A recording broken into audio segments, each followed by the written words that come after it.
Si Daniel Padilla ay lubos na nagpasalamat habang muling nagpirma ng kanyang kontrata bilang kapamilya. Ito ang kanyang ika-15 taon sa Kapamilya Network kung saan siya ay tinaguri ang Supreme Idol. At syempre, hindi niya kinalimutan pasalamatan ang dati niyang girlfriend na si Catherine Bernardo sa kanyang speech. Lifetime, gusto kong pasalamatan. At syempre, hindi ko pwedeng kalimutan si Catherine. Maraming salamat, Catherine, sa ating maraming taon na pinagsamahan. You know, hindi mawawala sa puso ko magaganda nating memories at ating mga adventures at journeys na pinagsamahan. Thank you very much. In ABS-CBN. Alright, thank you.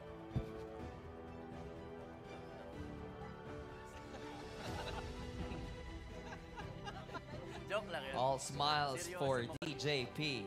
Congratulations, That's Daniel. forever. Kapamilya.